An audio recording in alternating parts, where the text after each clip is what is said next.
Lagi-lagi, Mahkamah Konstitusi kembali menjadi sorotan publik dari adanya dugaan bahwa Mahkamah Konstitusi akan menyetujui perubahan sistem pemilu dari pemilu terbuka menjadi sistem pemilu yang tertutup. Ini kembali lagi saya tegaskan, Mahkamah Konstitusi disorot lagi. Memang kita tahu bahwa di era hari ini banyak sekali putusan-putusan Mahkamah Konstitusi yang kontroversial, yang oleh kalangan-kalangan tertentu dinilai seperti ada muatan politisnya.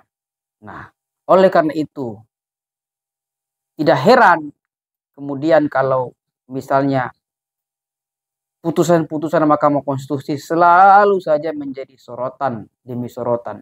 Nah, kita tahu memang ya, sebuah putusan daripada institusi peradilan Indonesia ya pasti memang ada pro dan kontra. Itu sah-sah saja. Ada yang agree, ada yang disagree, ada yang setuju, ada yang tidak setuju. Itu ya sudah sebuah siklus kehidupan yang memang tidak bisa kita pungkiri. Tapi hemat saya, kendati demikian, kita bisa melihat, ya kan, bisa melihat sejauh mana kemudian putusan-putusan pengadilan itu kemudian kredibel, atau sejauh mana putusan-putusan pengadilan itu kemudian di sisi ini bisa kita insyafi sebagai suatu hal yang niscaya ada pro dan kontra, tapi di sisi lain ada sesuatu yang memang uh, tidak masuk, tidak memiliki common sense, tidak masuk akal gitu.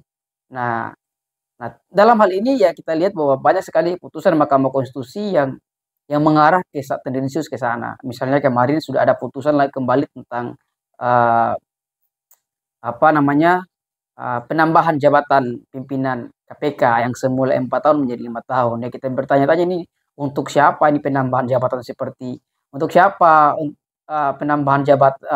penambahan usia jabatan pimpinan KPK untuk apa kan begitu?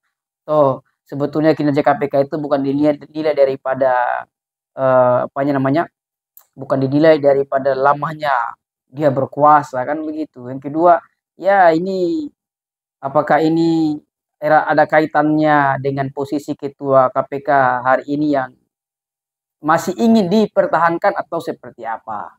Nah, itu sehingga menimbulkan berbagai macam interpretasi yang disebut sebagai sifatnya politis.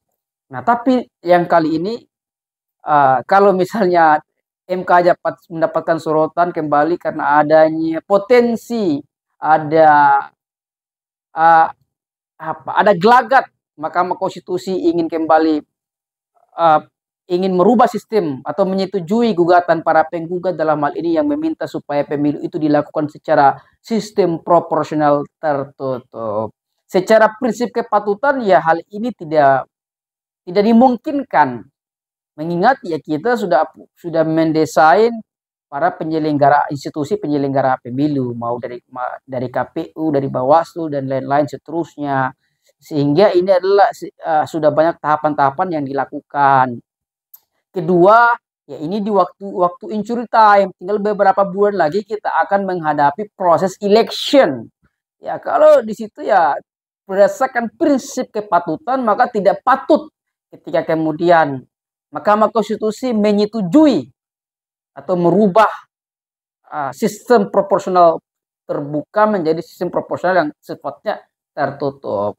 Nah, di pembahasan ini sebenarnya sudah beberapa kali ya, kalau kawan-kawan ingin menonton, sudah beberapa kali saya membahas tentang masalah gelagat ini, gelagat potensi Mahkamah Konstitusi untuk mengabulkan gugatan para penggugat yang menginginkan sistem proporsional tertutup dalam pemilu di Indonesia.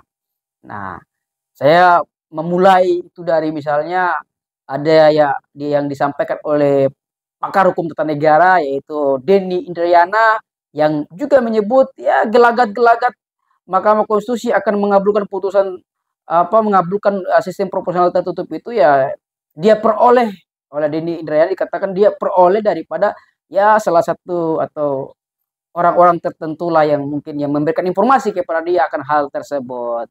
Nah, maka saya heran kalau misalnya ada orang tertentu yang memberitahukan kepada Denny Indrayana bahwa Mahkamah akan mengabulkan gugatan tersebut. Ya, ini tentu kalau dia tahu orang tertentu ya berarti ya bisa kita bilang bahwa sifatnya ini putusan yang politis. Tapi lagi-lagi Mahkamah Konstitusi belum memutuskan. Itu masih gelagat-gelagat yang dibaca, yang disampaikan oleh publik. Ada sebuah dugaan publik bahwa hal itu akan terjadi. Tapi kita harus flashback di tahun yang sebelumnya, di tahun 2009 misalnya, bahwa Mahkamah Konstitusi itu tentang sistem proporsional tertutup, ya sistem proporsional terbuka ini sudah dia putuskan di tahun 2009 pada putusannya, bahwa ya Mahkamah Konstitusi itu dia menjatuhkan sebuah putusan bahwa sistem pemilu Indonesia ini ya seperti hari ini, iya kan, yaitu sistem proporsional yang sifatnya terbuka. Nah, maka dari itu ya kalau misalnya kita lihat ketika MK hari ke depannya mungkin saja kemudian jika dia memutuskan merubah sistem pemilu dalam sistem pemilu yang sifatnya tertutup, berarti ya ini ada inkonsistensi Mahkamah Konstitusi. Bukankah MK itu adalah wakil Tuhan? Hakim itu adalah wakil Tuhan.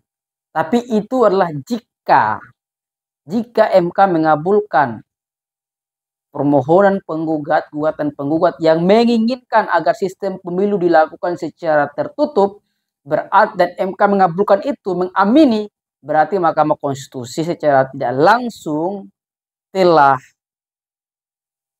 melakukan inkonsistensi terhadap putusannya di tahun 2009 yang lalu. Nah, jadi ini bukan barang baru. Dulu MK sudah memberikan finishing bahwa sistem election di Indonesia adalah dengan menggunakan sistem election proporsional terbuka di tahun 2009. Jadi kita flashback ke sana. Jadi kalau misalnya dia kembali, institusi Mahkamah Konstitusi kembali merubah sistem pemilu, berarti ya dia tidak konsisten. Dan inilah yang kita sebut dengan istilah, jangan sampai ada sesuatu, bisa ada something wrong di belakang semua itu.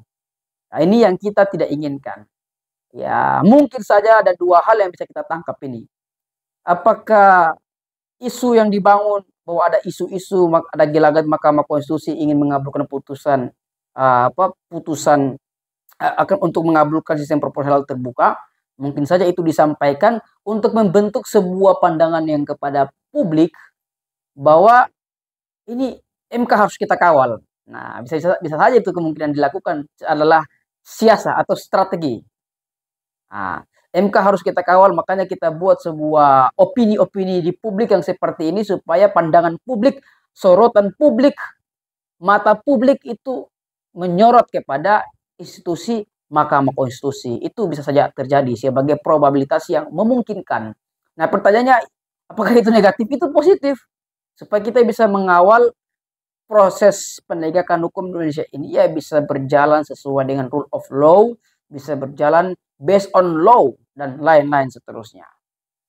Ya, itu barangkali yang dapat saya sampaikan ya, secara singkat, padat, dan jelas bahwa Mahkamah Konstitusi kita harapkan bisa tetap konsisten, komitmen kepada putusannya yang telah dia jatuhkan di tahun 2009 bahwa pemilu adalah pemilu yang bersifat terbuka. Dan publik harus terus mengawal proses ini supaya kemudian proses ini dapat berjalan secara clear, based on law, based on rule of law. Demikian yang sepakat dengan pernyataan argumentasi saya, silakan subscribe, aktifkan tombol lonceng saudara-saudara. Jangan lupa juga untuk like, beri komentar terbaiknya, kritik, saran apapun itu saya terima sebagai bahan introspeksi, evaluasi.